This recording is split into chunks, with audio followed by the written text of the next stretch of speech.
Okay, great. So, welcome everybody.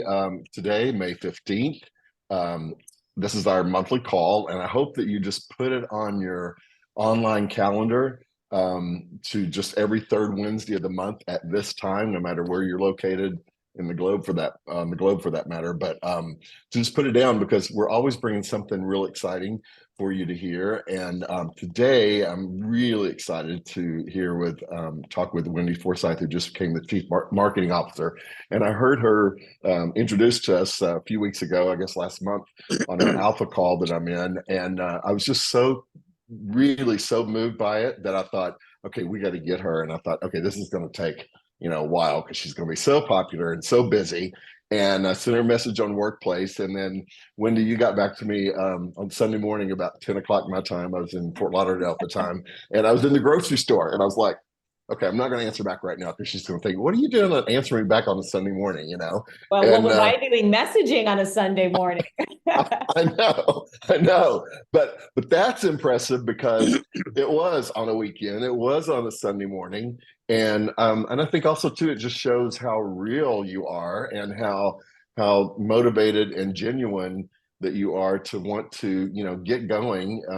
Obviously, this is several companies later in your career, but you're still excited about it. So anyway, let me just let you talk, and then I'm going to kind of jump in on later on why I was so excited to hear about your resume and stuff. So give us your spiel. Give us your spiel. All right. Well, I'll start with an introduction, and then I'll sort of set the base of like a bit of vision. Chuck had said like tell us the group like kind of like what you're working on coming into this like chief marketing officer role, and then I would love to just like chat with you guys, like ask me some questions. This should be a two-way dialogue.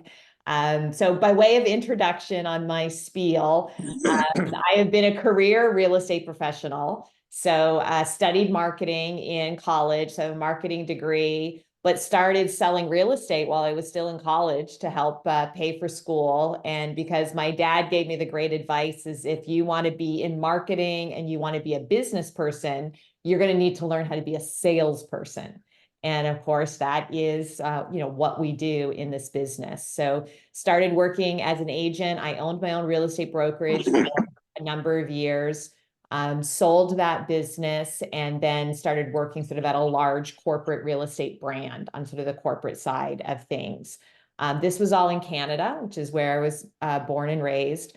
I was recruited then in 2007 to come down here to the US by Realogy, who is now goes by Anywhere, but is the parent company of Coldwell Banker, Century 21, ERA, Sotheby's. And they had just acquired the licensing rights to the Better Homes and Gardens brand, and they were relaunching that brand into the market. So I was employee number 2 at that brand and was really charged with developing that value proposition and what they were going to sell Better Homes and Gardens franchises. What was that value proposition going to be out in the market? Which, how many of you were in the business back in 2008? Yeah, so I see a few hands. So we launched in the summer of 2008. In the fall of 2008, if you were in the business, you probably remember very clearly the market crashed, our worlds changed almost overnight. Sounds somewhat reminiscent to 23. But we launched the brand in the middle of the market downturn. Grew the brand very quickly across the country, worked there for several years, and then made the move to a large independent brokerage. Very much wanted to get back into the like boots on the ground, running the business. It's a little different when you get into those large franchise type brands. One of my frustrations was that the people I was interacting with in boardrooms had never sold real estate. So they're making decisions for their franchisees and ultimately the agents that are, carrying their brand out in the market. And they, in my opinion, had lost touch with what was really happening in the market. So decided to take a role that was much more operational, boots on the ground.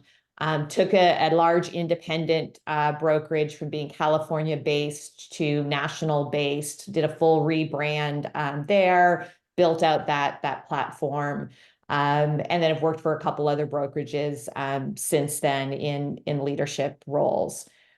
I have always been a student of the industry, and that is how I met Glenn Sanford.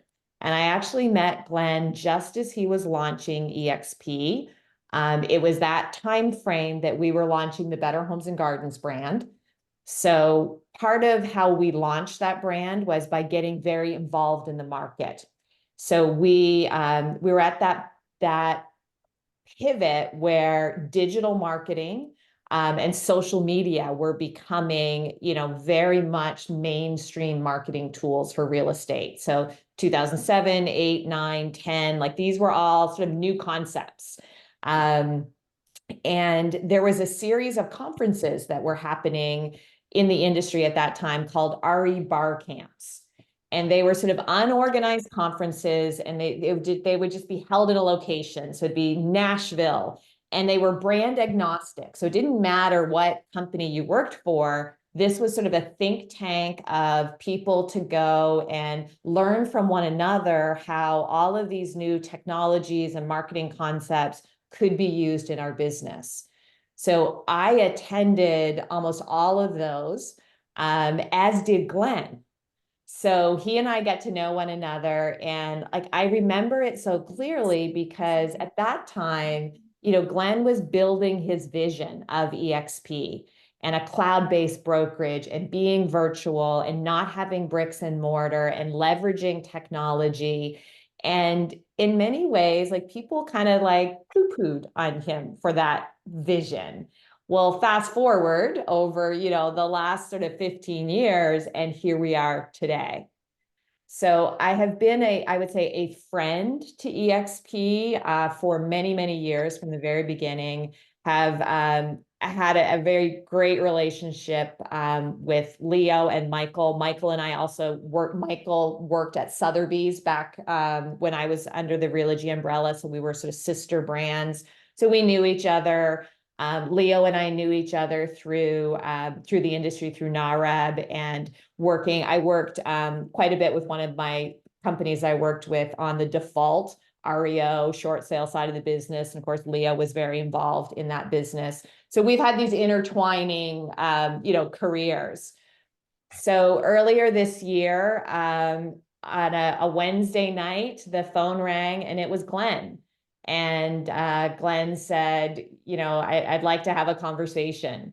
And of course, when Glenn calls, you pick up the phone and you have a conversation. So that led to several conversations, and I couldn't be more excited to be a part of the team.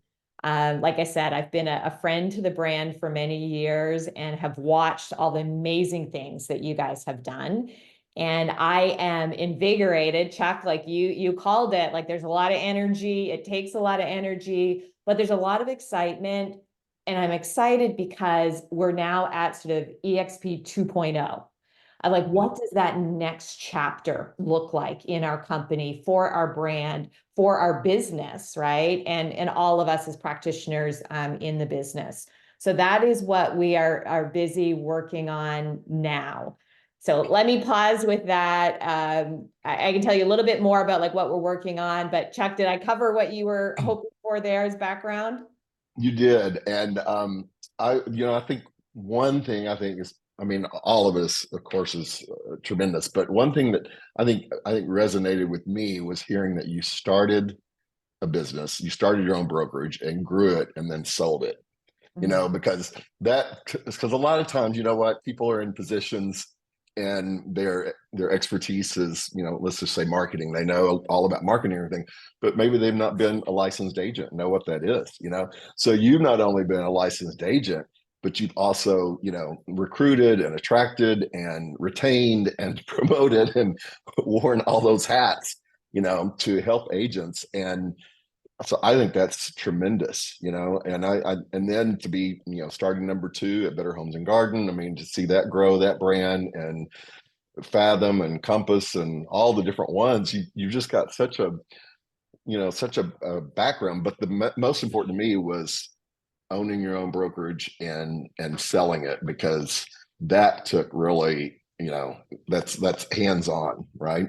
It is hands-on. And there's lots of interesting stories about that. But I owned my own brokerage when I was in sort of my late 20s. So it was very early in my career. And when I started the business, I couldn't recruit agents to come work for me. I was a young female starting a brokerage Right. business. It was, kind of the late 90s. Like it just wasn't a thing, right? So I had to get very innovative on how to attract agents to work for me. So that's a story for another day. But I always, to this day, I think of myself as a realtor first. Like, even though I haven't sold a house for many years, I still have an active license here in California. I still go through all the pain of my CE courses, need to get done. I still think in parallel as I think through everything, with that realtor hat on first. So my hope is that is, a perspective that will help in building out the marketing and the branding tools for all of you and your businesses. Yeah, I definitely think so too. What let's see, I guess maybe should we open it for questions? Yeah. Why don't I tell you guys a little about, before you get to questions, like I can tell you a little bit about like high level kind of vision of Okay. things. So I mentioned in my intro kind of this notion of EXP 2.0. And for us, that is kind of like an internal kind of label, almost like a project name. But it really has become sort of the vision of many things that like we feel are the next chapter in our company's growth. I mean, the trajectory that got us here to, 86,000 plus, agents, global expansion. We're in a different phase now. The industry is changing dramatically. The market has changed dramatically. We have now moved from that like startup challenger to that incumbent, right? Where we are the number one transaction company in the country. And that changes the dynamic of things. We now have copycat brands, right? We have other competitors that have taken kind of our business model and tweaked it a little and are trying to say we're better, we're, whatever.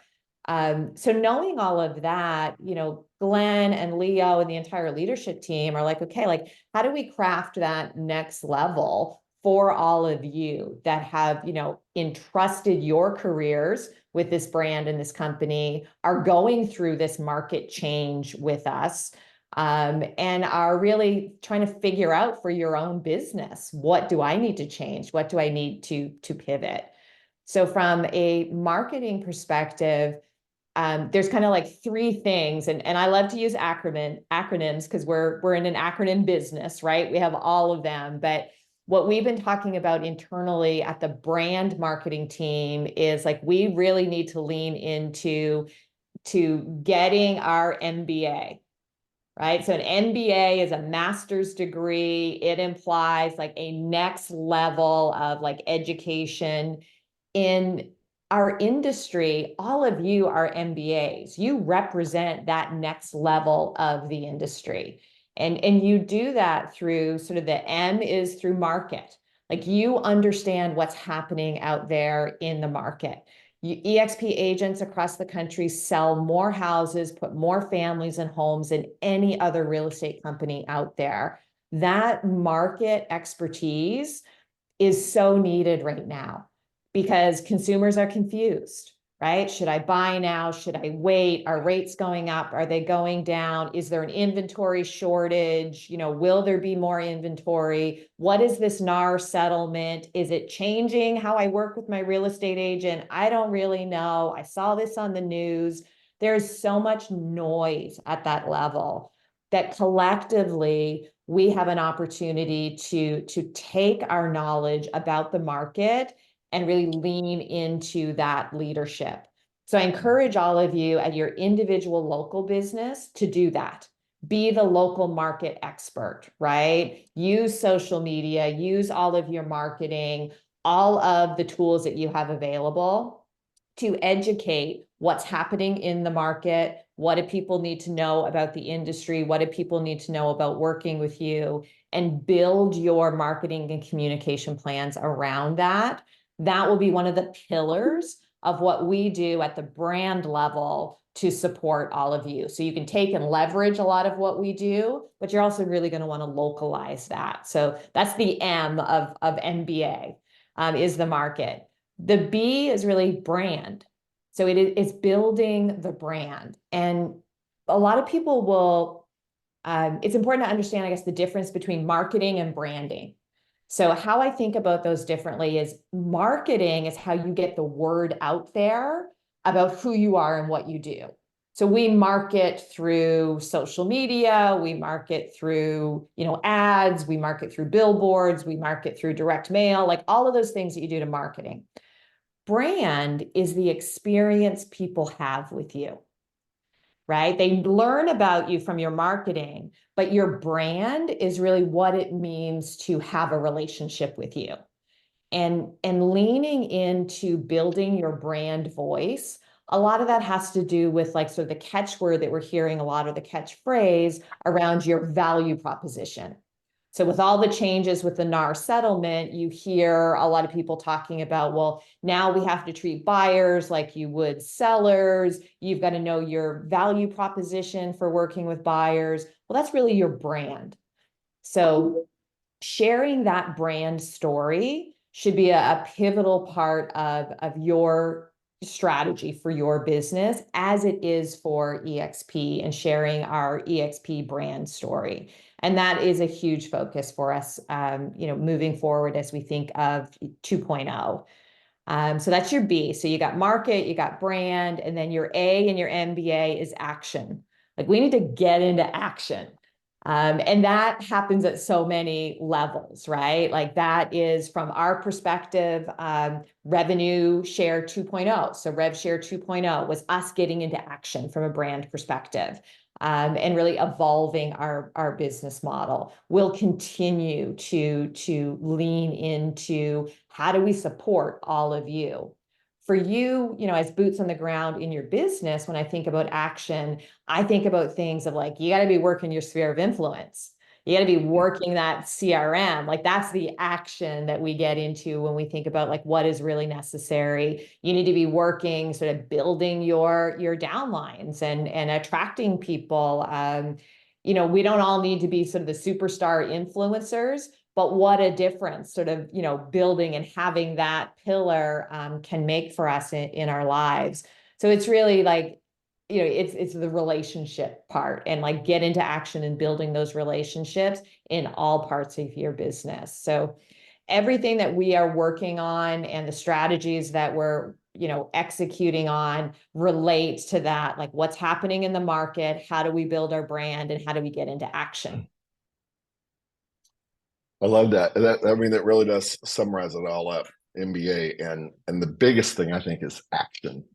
Just taking action, right? Because I've sold for 25 years, but even if it was only 2 years or 1 year, if you don't take action, nothing's going to happen.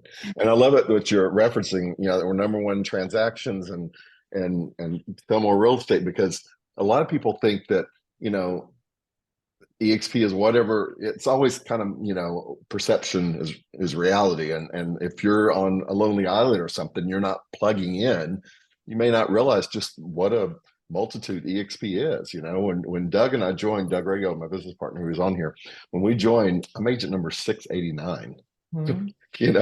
And he's 691. And I saw pictures the other day pop up on my Facebook feed when Glenn was in a motorhome going around, Glenn Debbie I were going around the remember. country, right?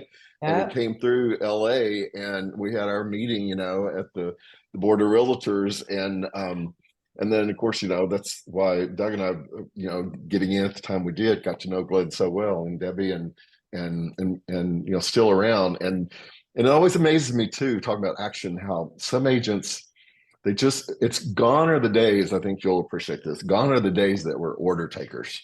Mhm. you know Yeah. Used to, you could just, not that your phone would just ring, obviously you had to make it, that happen, but used to, people would call and say, I want to go buy something, or I need to sell something, or whatever. Now there's just so much going on and now with the NAR change and everything. But then there's so many more realtors now in the business too that take away that client that we've been working for years or had for years or whatever, because now they want to help their best friend, whatever. But you gotta keep reminding people, that you're out there, and that's where the marketing comes in. Yeah. And it's so important. We're not order takers anymore. I think I learned that more this year about our sphere of influence. Maybe held making changes because of interest rates or inventory, and yet there's still a lot of people still buying and selling, and that's where I think online leads have come in, because I didn't know them. So, get out and know those and get a hold of those people so that they can add to your business, and you have more variety of things. Yeah, and I think that one of the things that like, I've been really encouraging people to do is go back to like when you think of 2020, 21, 22, right? When things were so busy that like we were just trying to keep up in a lot of cases with the phone calls coming in and multiple offers. Like a lot of those people, because of COVID time, we didn't build relationships with because their transactions probably happened very quickly, right? So it wasn't like you were meeting them, like showing them a lot of houses. So they happened very quickly. And then we were in that moment where we weren't doing a lot of in-person stuff, right? We were trying to actually avoid in-person contact because of COVID. Like go back to those relationships and like revive that in your sphere of influence. There's probably a lot of referral and potentially even repeat business from the transactions you did during, those 2 or 3 years when the market was crazy. So when you think of like getting into action, most of us have a database of people in our business that will spark our business that we, want to hit the levels of production that we aim to hit. We have to get into action with like making sure we're working them. Yeah, but that's a very good point. I've never even thought of until you just said it, that those transactions we did during that time moved so fast Yeah. and so quick. And you're right, we maybe didn't see them as much because that was the days when we had to sign forms to get everybody in and all that kind of stuff. And but you're right, it moves so quickly. And I think also too, the reason why I know that I think Doug and I that we had the success we had during those years was because of cultivating those past clients and those relationships and keeping them going. So many agents, make a sale because I managed a 425 agent office. So I would see this. So many agents would make a sale and then forget about them, Right. going forward.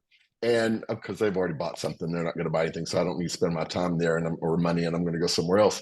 But yet they come back, And so I feel like the agents that were really successful during COVID and post were ones that had focused on listings, because if you have a listing, it's going to sell, right? But if you have a buyer, you may be in multiple offers, and that may go on a little while. So, so what do you say now to agents? What's like the 3 things, 1 to 5 things, whatever a day that we should be working on? Any agent at any level, no matter who we are, what would you say to that today on a daily basis? Yeah. Like contacting your CRM. So making sure that you're having consistent, like meaningful interactions with the people that are in your CRM. And I think that ties back into the MBA analogy, right? Is that people want to know like what is happening in the market. So those market updates, sending CMAs to people, touching base with them, on their anniversaries that they're moving in and updating them like on the market. Like there's so much value in demonstrating your expertise because you're a local market expert. And this noise that they hear on the media, our house prices going down or people aren't buying, like that may actually not be the case in, a local community where that person lives. So, that is like super important. So that's definitely working your CRM and those relationships and keeping them, strong. And then it's like building your brand and, that brand story of what you do, particularly leveraging it through social media. And not everybody needs nor wants to be on camera and social media. So there's lots of creative ways to kind of share that presence. but people are on the sidelines watching, right? And they're hungry for information. And when it's time to make a decision, they want to work with a trusted, ally in this business, and that's all of you. So it's part of why I lean into sort of the concept of mastery, right? We are masters. We need to be masters. And if you're not feeling like that master right now, lean into this community, because there's lots of mastery in this community. So if your sales aren't maybe where you want them to be, or are lower, and you're not sure like what you can talk about, like lean into the community and you use that strength to leverage your voice out there in the market. Keeping your voice strong amongst your sphere of influence is very important. I definitely agree. And I think what happens sometimes with this is we're paid so much later than when we're doing activity, and it's frustrating because we're human nature. We want things instantaneous. And, it's like, oh, I'm not doing this. I mean, what you're doing today, we used to say would pay you 30 days later. Now it's 90 days or 6 months later, I think, maybe even a year later.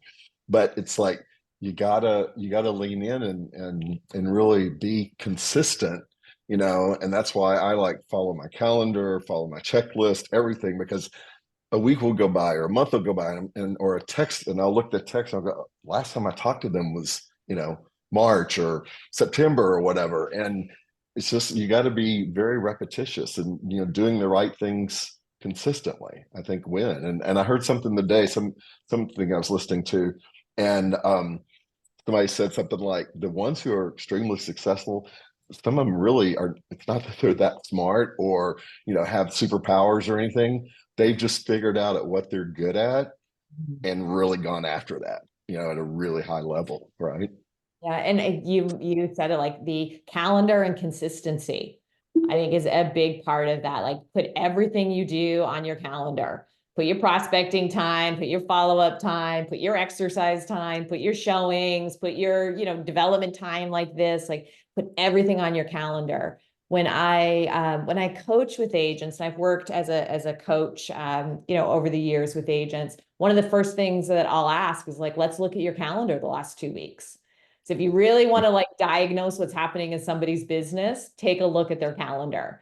And look at the time you're spending doing things, and then make adjustments going forward, right? If you're not seeing the results that you want, the diagnosis can be found in your calendar. That is just really so true. And you really don't even want to look at it because that's the truth. And I think that's the thing too, is so many of us, we know what to do. We're just not doing it. And boy, if we could ever find out what it is that makes us click to do it, and then, one thing I've learned in coaching is, go after the things that are going to move the needle, on your list first, not the easier things, but boy, do I want to go down and look at that really easy one and whatever that is, and avoid those, big frogs or rocks or whatever they call it. Eat that frog, I think was the phrase I was thinking of. But it's just really interesting. I heard on the iConversation, you probably not had time to jump in on those calls yet, but those are weekly with icons. And I listened to the one last week, and I listened to it while I was doing something that I could just listen. And I think I was cooking or something. And I heard the guy say, I wake up every day with the intent to make 35 calls a day, and I was listening to that. I thought, okay, how many agents, number one, when they heard 35, got this really, deer in the headlight look. And then I thought, and that's why he's making the money he is, and I thought, how many agents are going to listen to this go, I don't know 35 people to call, and they'll think of all these things or reasons or whatever. And I'm thinking, here's somebody really making great money, sharing with you what to do. And okay, maybe you don't make 35 to start off, you make 5 a day, whatever, to get it going, and then increase it once it goes along, and what is your suggestion on how to, for people who say, oh, I don't have that many people that I know, what would you say to somebody, especially if they like moved in a new community or whatever, on how to meet people to add to their database? Yeah, and it's a good question. I think that it depends. It depends much on personality, right? Like one of the great gifts that this business gives us is we don't all need to do the business the same way. So some agents will pick up the phone and call expireds, and, not have any issue with that, right? They'll find for sale by owners, which still exists out there in the wild. Like they'll just find people to call and communicate with. Other agents are like, I'm not going to do that. But there are agents that they're door knocking now in markets like all across the country and having great success with taking, a market update, a CMA of sorts for a local market, and just going door to door and talking to people. Doing your just listed around just listed properties, doing your just sold around sold properties, like doing that like circle prospecting, and getting out and meeting people, getting involved in community events, right? Like whatever that looks like, in your market, whether it's a community event, whether it's sort of I call them like a passion event, like a charity or an organization that you're, passionate about. You got to make a plan to do that, but you have to do something, because your database, like if you don't have a database, which was sort of your question, but even if you have a database, we have to constantly, it's like a plant, you got to water it, right, in order to keep it growing. So we had to constantly be bringing, new people into that. I was in Canada last week in Toronto at our EXP Con Canada, and one of the top agents there shared that she is doing 10 events a year. And she invites everybody in her database and her sort of current clients to the events. But the real purpose of the event is to meet new people. And she's doing everything from like the shred it, like bring your documents to the shred it event, on Saturday, to like, coffee talks and like just like at a local coffee shop, like planning events, to renting out a movie theater and doing sort of a movie client appreciation type event. She's doing like a Taco Tuesday event. Like she just went through this whole list of events. And she's like, this is how I prospect. Like I have at least one event a month, and I want to stay connected to my current sphere of influence, and I want to meet new people. Yeah, no, you're right. And I'll also say that I've learned too from events, different things that we work on and groups we plug into. And it's really about the invitation. Mm-hmm. Maybe they don't even come, but the fact that they were invited, some people really, appreciate that, or just, you reached out to somebody and you had a reason to connect to them. And as far as the cost, doesn't have to be that much. I remember, probably 7 years ago, I remember doing a Facebook meetup, is what I called it. And I intentionally invited people on Facebook that I'd never met in person, but I knew lived, close by. And I had like a potluck or something. And I had all these people come, and, it felt like we already knew each other, from Facebook. But you can think of anything, there's just, you just got to get out and meet people. And it used to, I would say, you got to get out of your four walls, but now that's not so true, because you've got so much capability with social media and just your phone and stuff, but I think, some agents I know that I talk to, feel like, oh, I'm just not making sales. And then it's like, okay, what are you doing right now to move the needle? And you're right, look at that calendar, what was on it today? You went back 2 weeks. I think with most of us, you just go back 24, 48 hours, and I had a coach one time had me write down every 15 minutes for a week what I was working on. And boy, did I realize at the end of the day, what I had been working on or what I had not been working on. Yeah, here's another hack that I use often, and that is just, how our phones now like give us that weekly report of your screen time. Look at your screen time report. So if you're feeling like I'm super busy, like I don't know, like what do I have time for? How do I get things done? How do I fit more things in? Go in and look at that screen time report, and just see what you see. A lot of people see like, oh my gosh, I didn't realize that like the mindless scrolling that we do, right? And like how much time we lose scrolling Instagram, scrolling TikTok, scrolling like other places. And I think it's important for all of us to be connected. And for many of us, these are business tools, but we also got to have the discipline of like, when is this a business tool? When am I checking in like on my family? And when am I just checking out but getting lost in the phone that isn't productive. And that's where the opportunity is, right? It's moving the needle on that productive time, because, an hour a week can make a tremendous difference in your business. If you just refocus and reallocate the effort for an hour a week in the right place, the return on that is exponential. See what I did there? No, you're right. And I was just thinking an hour a week is 52 hours a year. And I can't remember the number that somebody said to me recently about how many hours it takes when you are a master at something. And 10,000. how much, what is it? 10,000 hours is 10,000 hours? But yeah. I think most people don't get past, maybe Yeah. 100 or 50 or something. And you're really good at it just with, maybe 50 hours or 200 hours after a couple of years or something. But yeah, I love the phrase, what you focus on expands. Mhm.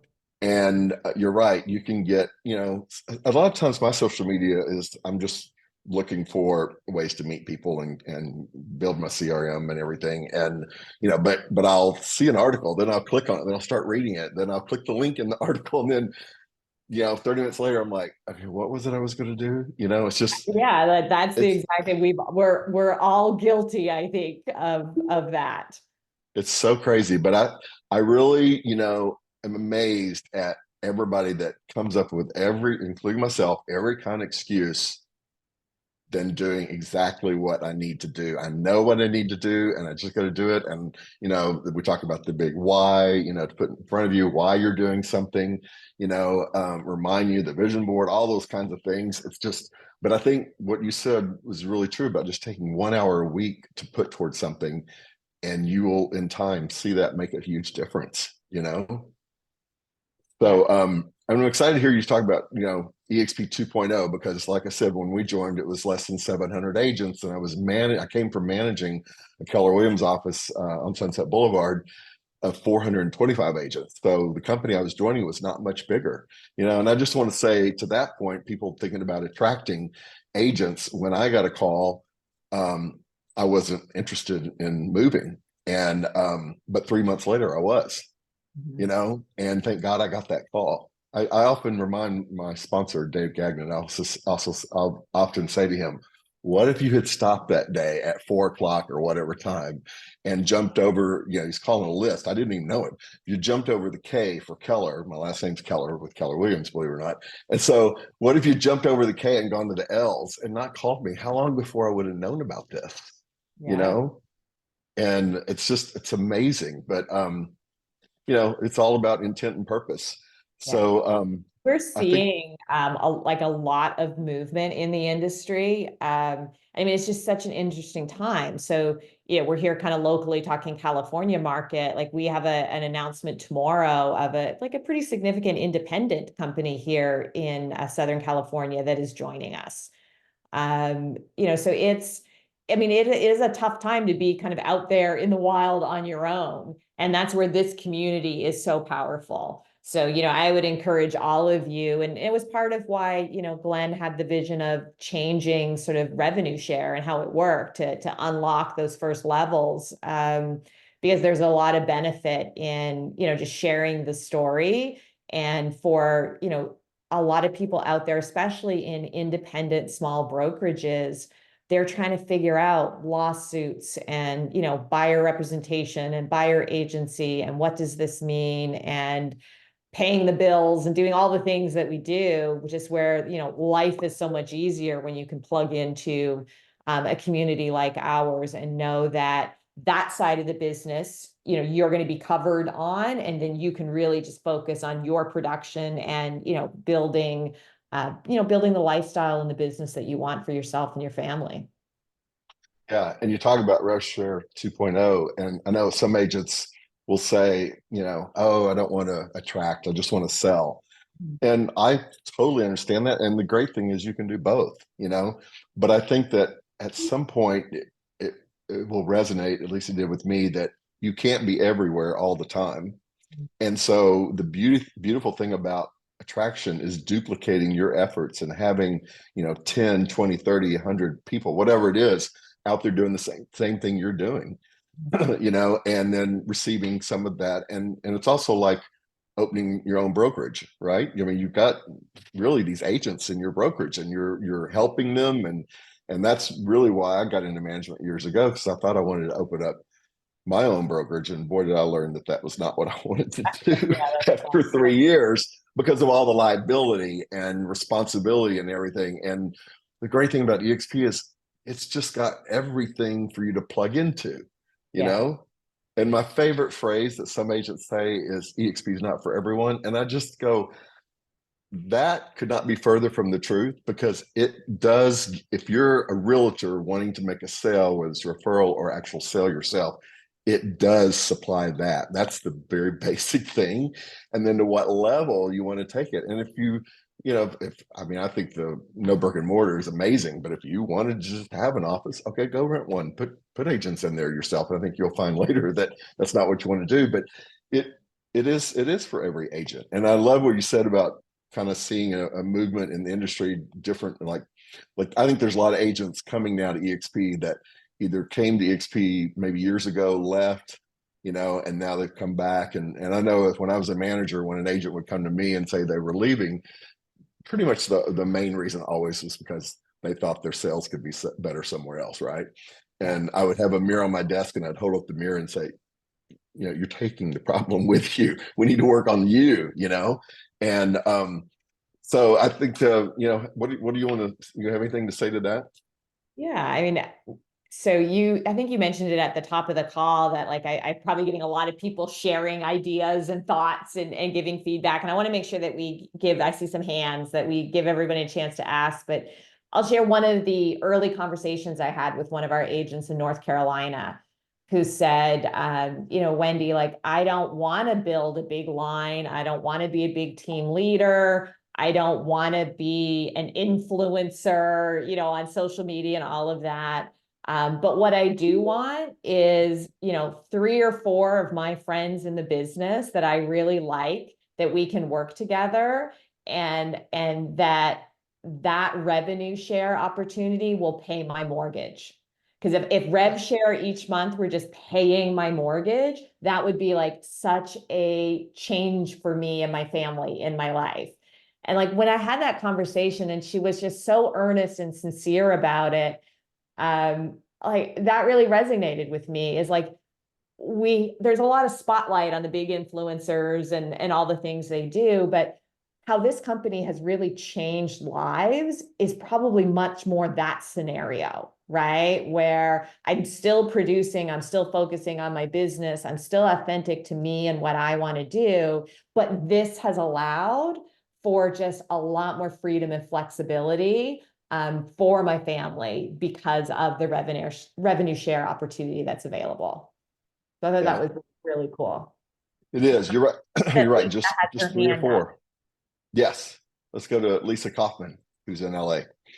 Hi, Wendy. So, my sister and I are doing a lot of attraction, and I know that your background with Compass agents, Mhm. with your background with Compass, we always have an obstacle with, oh, I love the digital technology, and they just have the tunnel vision. I understand tunnel vision. I think it took me 5 years ago to EXP, and I would pitch it to everyone else. So, but I just how to relate better with Compass agents to try to move them to Yeah. EXP. Great question. It's very funny because I had a Compass agent reach out to me today, actually, early this morning, and tell me they want to have a conversation. I think specific to your question about like the technology and the digital part, you know, Compass has like really good technology. EXP has really great technology. So if I were in that conversation with somebody, I dig into like, what are you using?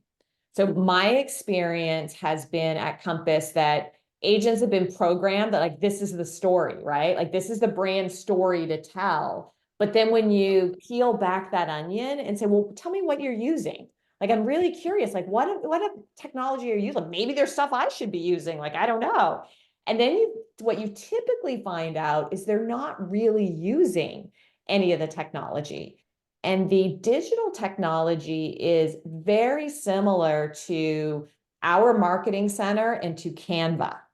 And those are both things that like we easily have replaced. So if you're at Compass paying a high split for digital technology that you're not using, and you could come to EXP and tap into our business model and pay $30 a month for a Canva account, like that's like an eye opener. And on the Canva front, we have some announcements coming up on sort of the Canva app, which is a great sort of app to use for digital marketing for EXP agents. So that's how I would take that. Those I'd really try to seek to understand, what are you using, what do you like, and then take the conversation from there. But you'll probably find they're not really using the technology.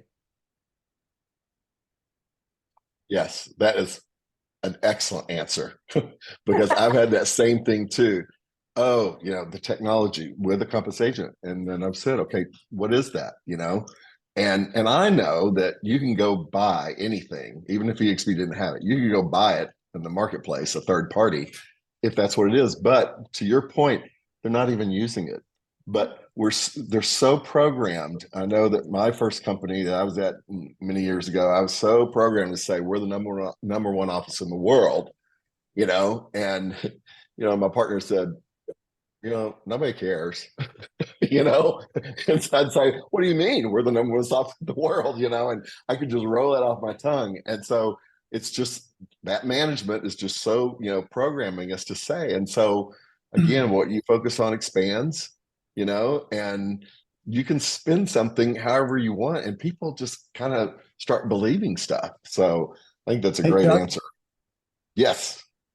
Yeah, I would go as far. I have a co-listing with two Compass agents right now, and I would go as far, and they're great, but I would go as far as to say that they don't understand what their technology is and how to report on it to their clients as well. Because and these are agents that have been with Compass for 20 plus years, and they're sending over reports to our shared client on their campaigns, but they can't articulate whether this is a good campaign or a bad campaign. So what I've been doing is translating both of them for the client, for the seller as well. And there's some things that they're outperforming us on compared to EXP Luxury, and there's some things that we're doing a lot better.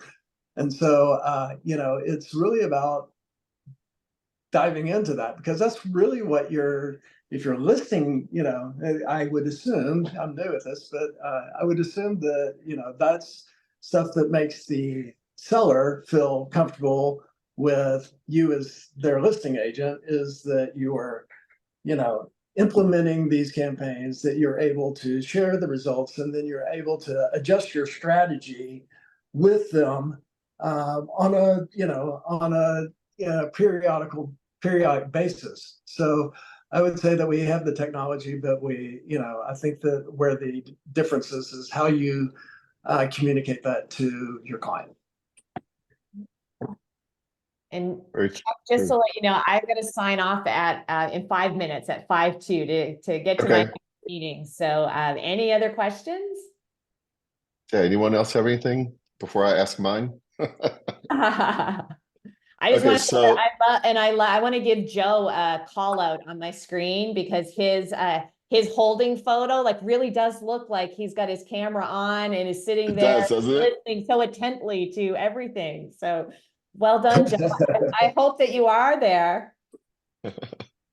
We don't know. Yeah, he is there. So one thing I would like to suggest from a marketing perspective is to attraction.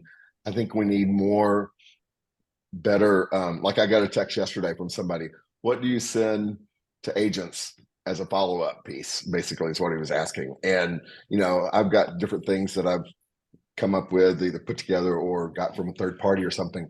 But I think, I'm not sure, we haven't had a focus on that in the years past. So, a video, a brief video, something to open up a conversation, something for a follow-up, just, 2 or 3 pieces, I think would be great. And that's one thing I see that we could really do better on. Well, all right. I made a note of that. Anybody else? So just one more thing, if you will just touch base on the importance of going to EXPCon, which is in Miami, October 27th. Oh, I'd love to. Yes, EXPCon in Miami. You definitely want to be there. I will give you some inside baseball talk. So we haven't even announced this yet, but one of our speakers is going to be Jesse Isner. And Jesse is the author of Think Like a Monk. And he's married to Sarah Blakeney, who is the founder of Spanx. He is super inspirational. He found one of the private jet companies. He's an investor in one of the coconut water companies, but just like super entrepreneurial, down to earth, great vision, great story on branding and marketing. So like I said, hot off the presses, we haven't even sort of formally announced that, but he's one of the keynotes that you'll see there.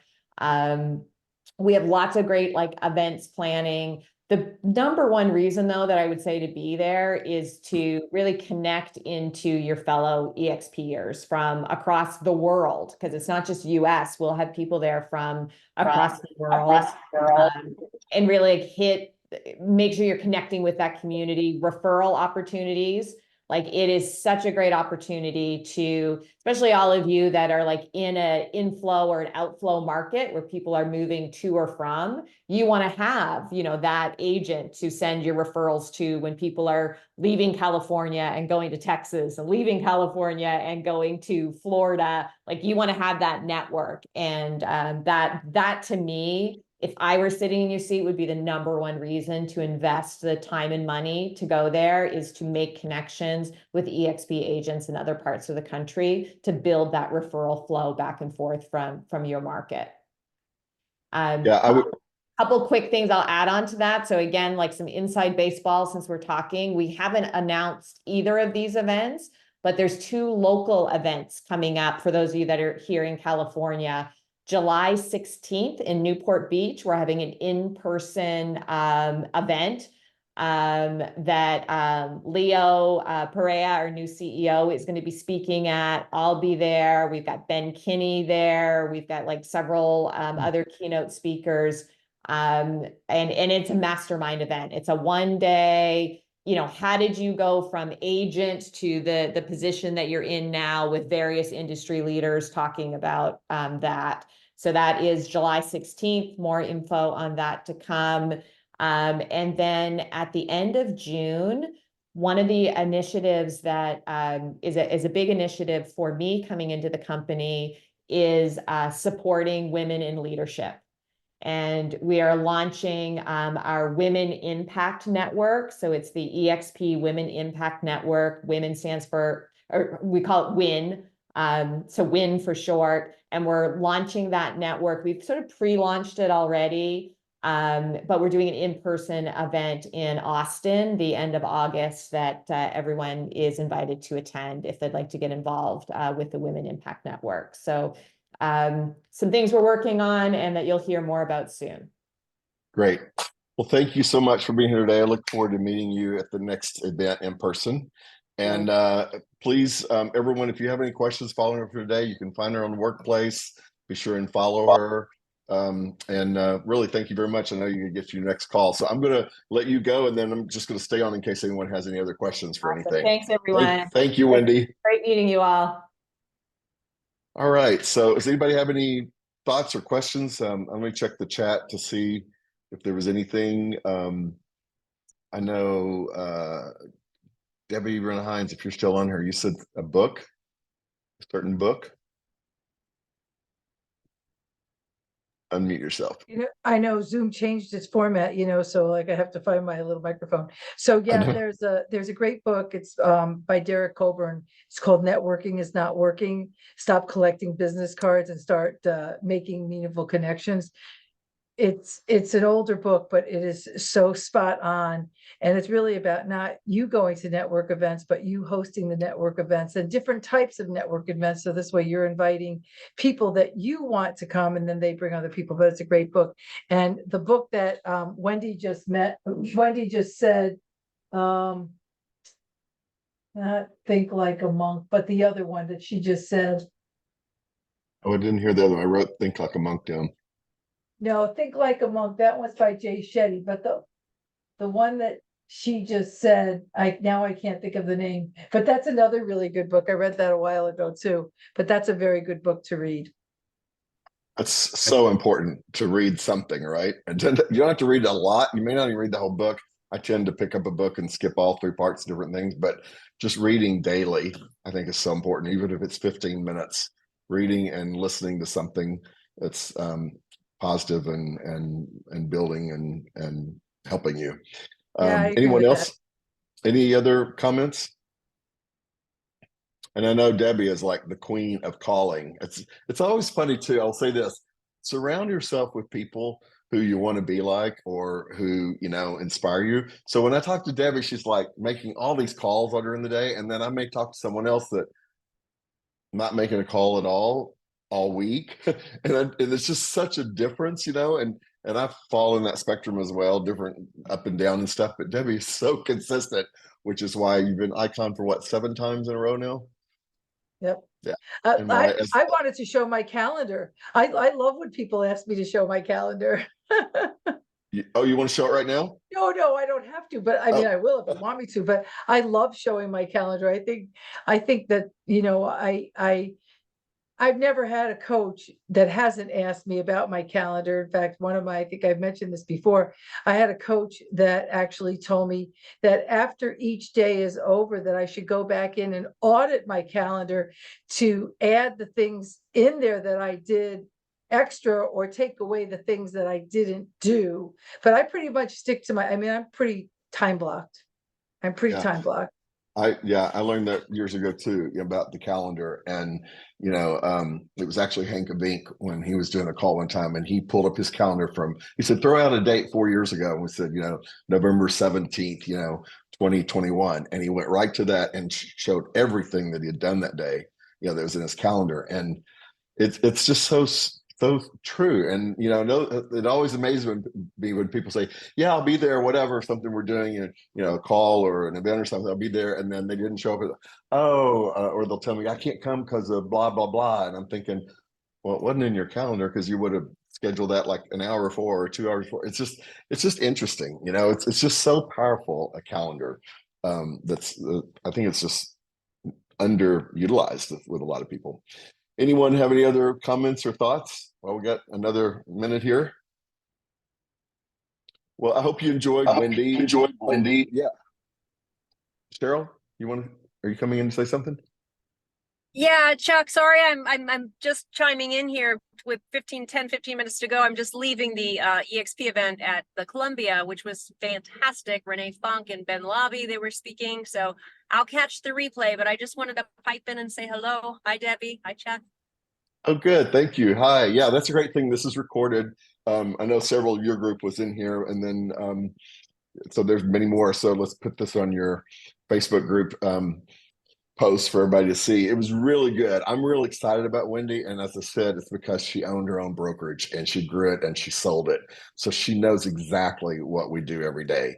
That's what I love, as opposed to someone else who's just a marketing expert and doing things, which there's nothing wrong with that as well, but this is someone who's been in it. And then also too, she's worked for all the different brokerages, and that's huge. So I'm really looking forward to giving her more ideas and suggestions, and I encourage all of y'all to do the same. So, all right, well, thank you. If you're in LA, tomorrow we're having the street taco margaritas at my house, so I look forward to seeing you there. And if you're not in LA, then sorry to miss it. I hope you'll do something in your area, either for agents to meet up or just people, just in general. Events really are good because everybody gets to see and talk with each other. All right. Thank you so much. Have a great week, and we'll see you on this call next month, 3rd Wednesday. I hope it's in your calendar. Bye-bye. Bye, everybody.